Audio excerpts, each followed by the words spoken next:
Praise the Lord. ஆண்டவரும் இரட்சகரும் மீட்பருமாகிய இயேசு கிறிஸ்துவின் நாமத்தினால் உங்களை வாழ்த்துகிறேன். தேவ வார்த்தை லூக்கா 1ஆம் அதிகாரம் 37வது வசனம். தேவனால் கூடாத காரியம் ஒன்றும் இல்லை என்றான். தேவனாலே கூடாத காரியம் ஒன்றும் இல்லை என்றான். அன்பு பிரியமானவர்களே, நம்முடைய தேவன் எல்லாவற்றையும் சிருஷ்டித்தவர், உண்டாக்கினவர். அவரால் கூடாத காரியம் எதுவுமே இல்லை.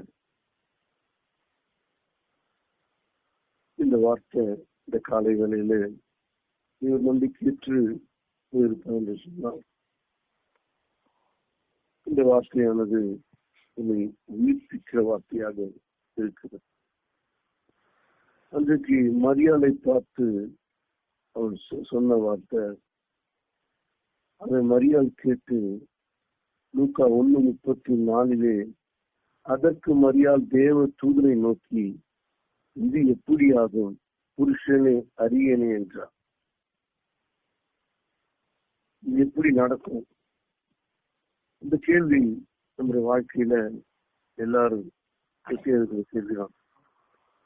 இது எப்படி ஆகும், இது எப்படி ஆகும் சொல்லு. ஆண்டவர் சொல்றாரு, மரியாதை பார்த்து தேவதூதன் சொல்றாரு. தேவதூதன் அவனுக்கு பிரதியுத்தரமாக, பரிசுத்த ஆவி உன்மேல் வரும், உன்னதமானவருடைய பலன் உன்மேல் நேரிடும், ஆதலால் உன்னிடத்தில் பிறக்கும் பரிசுத்தம் உள்ளது தேவனுடைய குமாரன் எனப்படும். அப்ப அன்பு பிரியமானவர்களே, பரிசுத்த ஆவி உண்மையில்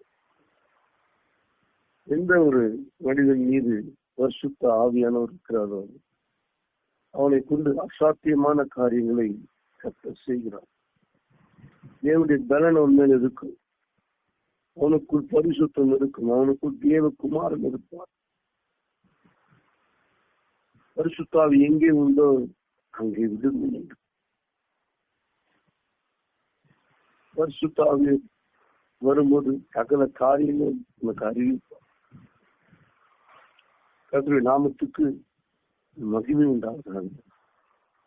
இது எப்படி ஆகும் என்று ஒரு கேள்வி அவனுக்கு எழுகிறது. அதை தூதனை நோக்கி கேட்க, இன்றைக்கு கூட இயற்கைக்கு அப்பாற்பட்ட கிரகிக்க முடியாத சூழ்நிலைகள் எல்லாம் தாண்டி நம்ப முடியாத, மனிதனால் இந்த பூமியிலே ஒரு நாளும் செய்யாத பல அற்புதங்களை, அதிசயங்களை கர்த்தர் இன்றும் செய்து கொண்டிருக்கிறார். ஆகவேதான் நான் போறேன், எனக்கு பதில் பெற்றுறவாளன் வருவார். நான் செய்த காரியத்தை விட அவரை கொண்டு நீங்கள் செய்ய போகிற காரியம் பயங்கரமா இருக்கும். அன்பு பிரியமானவர்களே, அவர் எட்டாததும் அறியாததுமான பெரிய காரியங்களை செய்வார் என்று வேதம் சொல்லி. எட்டாததுமான, நீ அறியாததுமான பெரிய காரியம் உங்களிடம் விளக்கம் சொல்லி யாரும் யோசிச்சிருக்க மாட்டாங்க. மனிதனால் நினைச்சே பார்க்க முடியாது. அந்த காரியத்தை பெண்களை பிரித்து தேவ ஜனங்களை அழைத்து செல்கிறார். அதுபோல் இந்த காலை வேளையிலுக்குள்ள சில நம்ப முடியாத காரியங்கள், விவரிக்க முடியாத காரியங்கள் கர்த்தர் உனக்கு செய்யும். வெகு நாட்களாக ஏதாவது ஒரு கேள்வியோடு நீ இருப்பாய் என்று சொன்னான். அந்த மரியாதை போல இது எப்படி ஆகும் என்று கேள்வியோடு இருப்பாய் என்று சொன்னார். இன்னைக்கு கர்த்தர் நமக்கு பதில் தருவார். 38 வருடங்களாக பெதஸ்தா குலத்தருகே திமிர்வாதக்காரன் படுத்து கிடக்கும். உன்னை கொண்டு போய் அந்த பெதஸ்தா குலத்துல இறக்கிறதுக்கு யாருமே இல்லை. 38 வருஷமா பார்த்துட்டு தான் போவாங்க. ஒருத்தர் கூட ஹெல்ப் பண்ணல. இந்த மனுஷனை ஹெல்ப் பண்ணல. எந்த மனிதனும் அவனுக்கு உதவி செய்யல. அங்க ஆண்டவராக இயேசு கிறிஸ்து சுகமாக விரும்புகிறாயா என்று கேட்கும்போது அவன் சொல்கிறான், இந்த கொண்டு போய் விடுறதுக்கு யாருமே இல்லை. கேள்வி, யாருமே இல்லை. சிறுமைப்பட்ட நிலவரம், தள்ளப்பட்ட நிலவரம், ஒடுக்கப்பட்ட நிலவரம், எப்படி எழுவது என்று அவருக்கு தெரியாது. ஆனால் ஆண்டவர் சொல்றாரு, உன் படிச்சு எடுத்துக்கொண்டு நீ நடன்னு சொல்லுங்க. 38 வருஷமா யாராலையும் செய்ய முடியாத ஒரு காரியத்தை அன்னைக்கு ஆண்டவர் தான் வந்து செஞ்சார். அது தேவனால் கூடாத அது ஒன்றுமே இல்லை. உனக்கு கூட யாருமே இல்லை. அவன் சொல்றான், என்னை அங்கே கொண்டு போய் விடுவதற்கு யாருமே இல்லை. இந்த ஒரு வார்த்தை தாங்க தனிமைப்படுத்தப்பட்ட வார்த்தை, தள்ளப்பட்ட வார்த்தை, ஒடுக்கப்பட்ட வார்த்தை. நான் இந்த வார்த்தைக்கு ஆண்டவர் பதில் கொடுத்தேன். இன்றைக்கு கூட பல வருடங்களாக நடக்காத சில காரியங்கள், பல வருடங்களாக முடியாத சில காரியங்களை நம்முடைய தேவன் நமக்கு நடத்த போகிறார், செய்ய போகிறார்.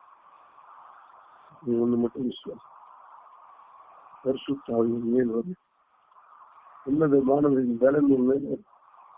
உனக்கு பிறப்பது பரிசுத்தம் தேவகுமாரன் எல்லா பரிசுத்த ஆவியின் பலத்துக்கு இடங்கும். கர்த்தர் சமூகத்துல காத்து கர்த்தருக்காக காத்திருக்கிறவர்கள் புது பலன் அடைவார். சட்டை கட்டிக்கு எழும்புவார்கள் என்று வசனத்தின்படி கர்த்தருக்கு புது பலனை திறப்பது.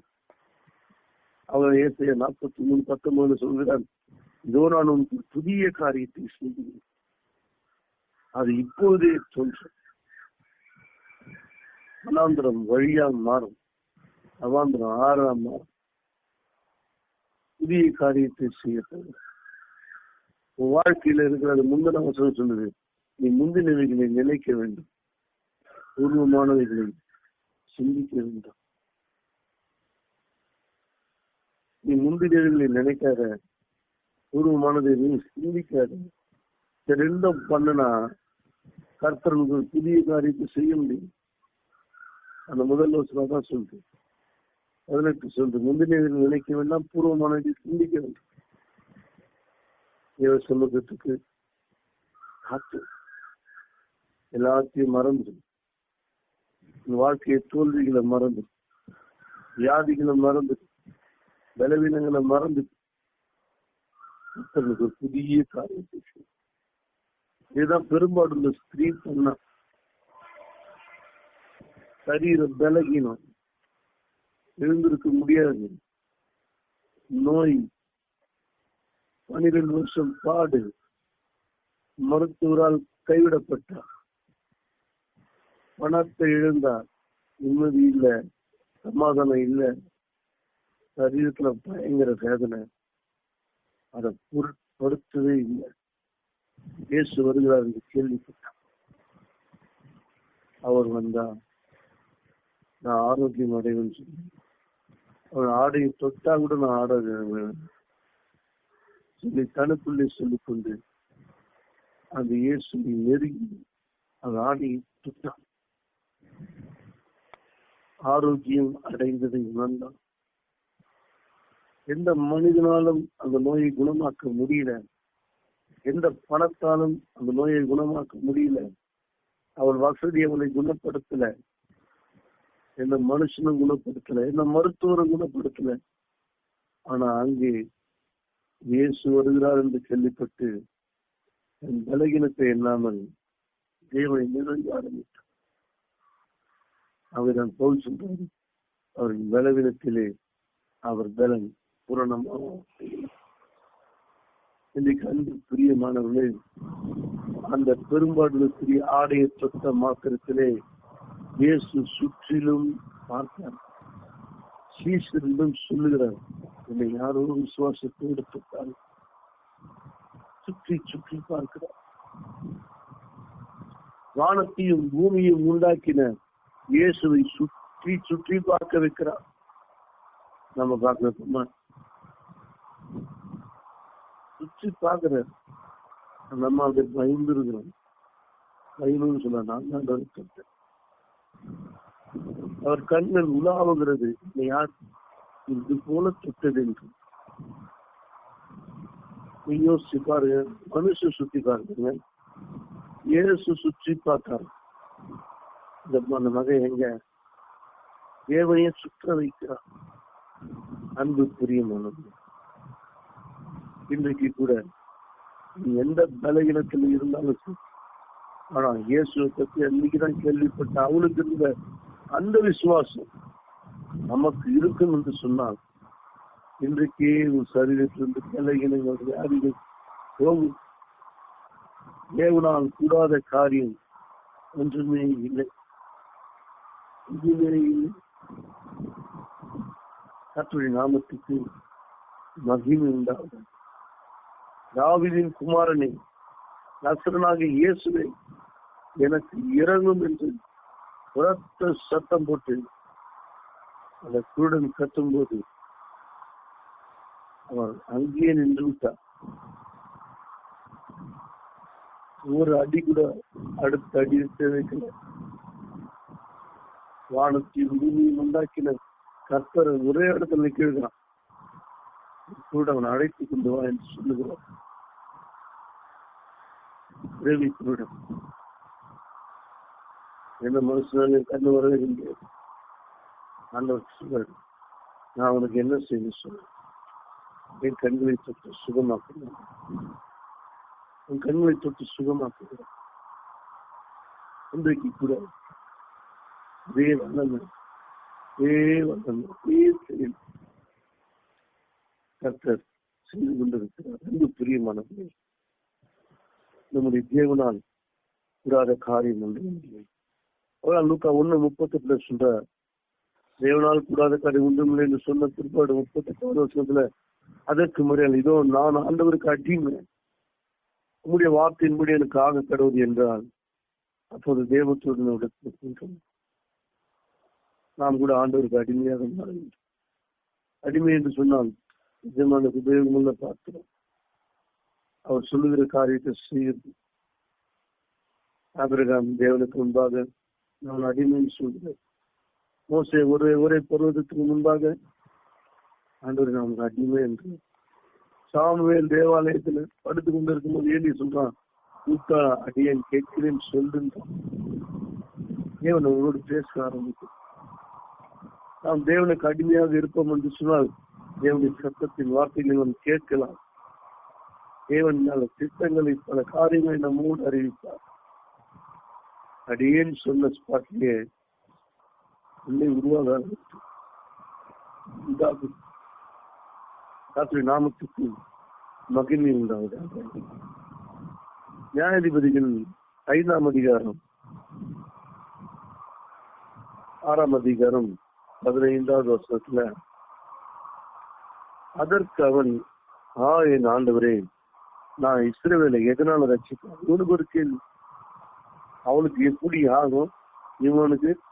இவருக்கு எதனால ரட்சிப்போம்?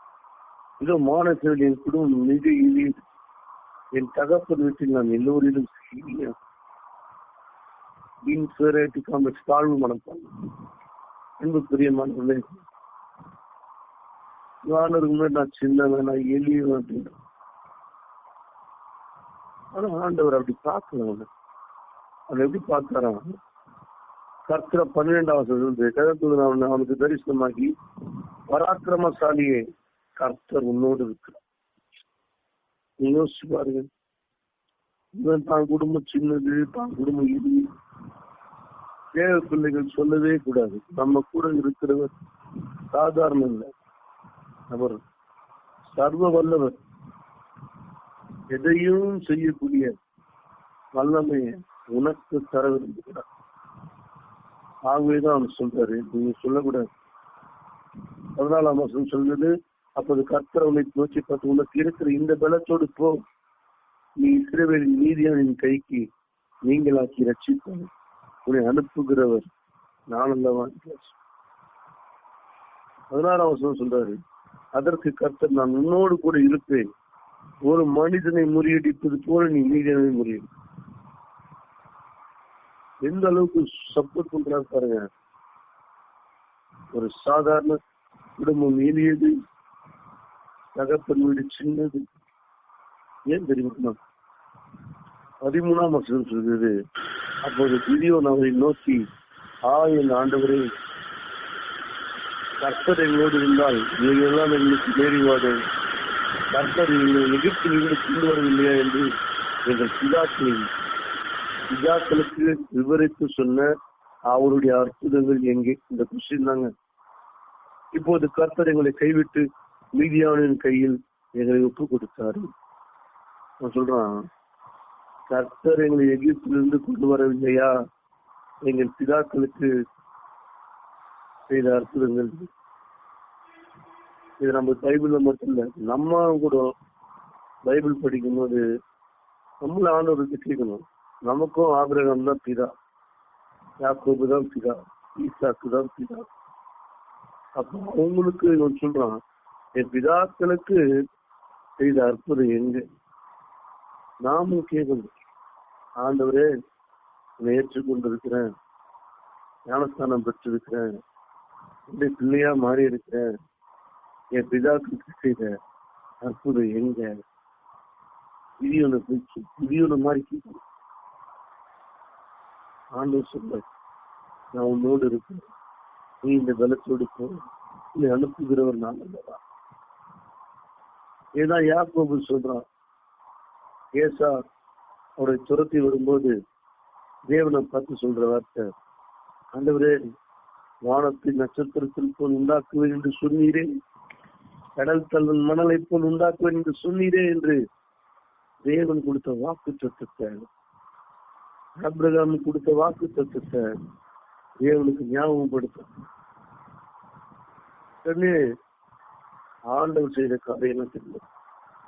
அவனை தனிமைப்படுத்தி ஜெபம் பண்ண வச்சு அவனுக்கு அந்த யாக்கோபு நிலவரத்தை மாற்றி இஸ்ரவேலா மாற்றி அவனை ஆசீர்வதிச்சு இதுக்கு வந்து இயேசுவை சமாதானம் ஆக்கிட்டான். காரணம் என்ன? வசனத்தை மறக்கவே இல்லை.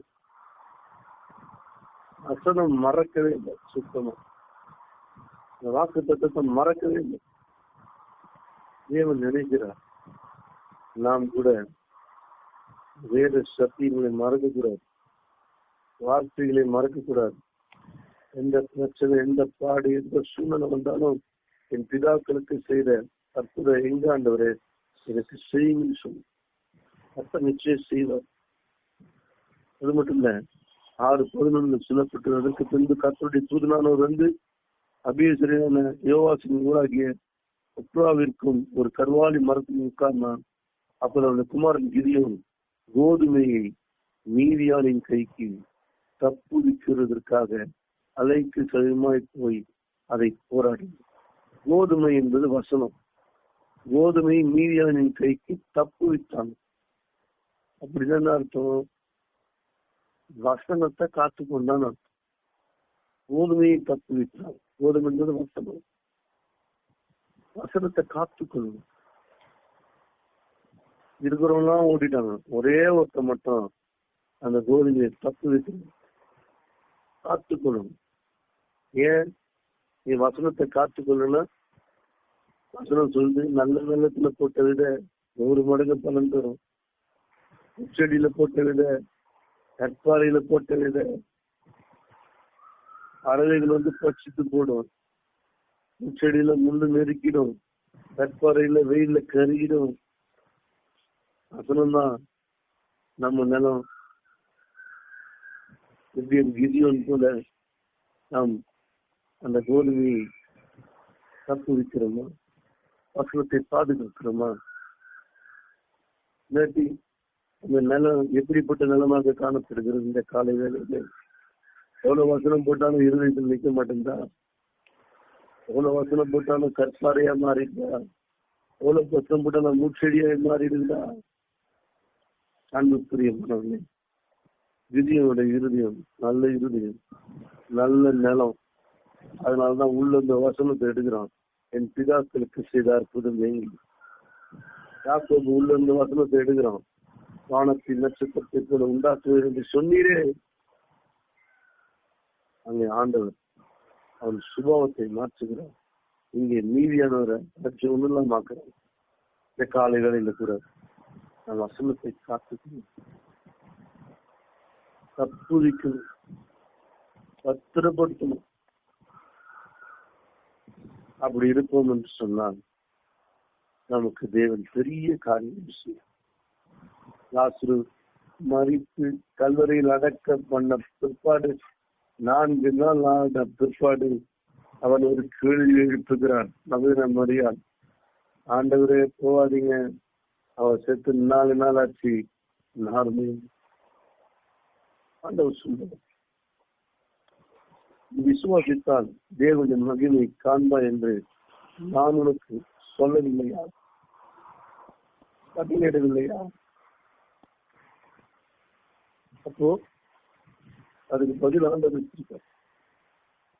4 நாள் மறிச்ச நேரம் சரீரத்தை எழுப்புவாங்க. தேவன் எழுப்புகிறார். அதற்கு முன்பாக சொல்லுகிற வார்த்தை, நீ விசுவாசித்தால் தேவனுடைய மகிமையை காண்பாய். நான் உனக்கு சொல்லியிருக்கேன் என்ற ஏன் இப்படி பேச அடிக்கப்பட்ட நிலவரம் கிட்ட போன 4 நாள் ஆச்சு. எசேக்கியேல் தீர்க்கதரிசி ஆவிக்குள்ளாக்கி கொண்டு போய் எலும்புகள் உயிரடையுமா கேட்கிறான். அவன் கரெக்டா சொல்றான், உங்களுக்கு புரியும், உங்களுக்கு தெரியும், சொல்லு, தீர்க்கதரிசி சொல்லு அப்படின்னு. இதெல்லாம் மனசுனால கூடாது. எலும்புகள்லாம் ஒன்னா சேராது, இதெல்லாம் ஒன்னா சேராது, எலும்புலாம் ஒன்னா சேராது. அது உலர்ந்த எலும்புகளாம். நம்பிக்கையற்று போயிருந்தது நம்முடைய எலும்புகள் இந்த காலை வேளையில உலர்ந்த எலும்புகளாக இருக்கும் என்று சொன்னால் ஆண்டவர் பார்த்து ஒரு தீர்க்கதரிசனமா சொல்கிறேன், நீ இன்றைக்கு விசுவாசித்தால் நீ தேவனுடைய மகிமை வசனத்தை காத்துக் கொண்டால் கர்த்தர் உன்னை கொண்டு பெரிய ரட்சிப்பை கொடுப்பார். பரிசுத்த ஆவியின் பலன் உண்மையில் இருக்கும் என்று சொன்னால் வாழ்க்கையில தேவனால் கூடாத காரியம் எதுவுமே இல்லை. எல்லாவற்றையும் கர்த்தர் உனக்காக செய்வார். இயேசுவின் நாமத்தில் ஜெபிக்கிறேன். நல்ல பிதாவே. ஆமென். ஆமென்.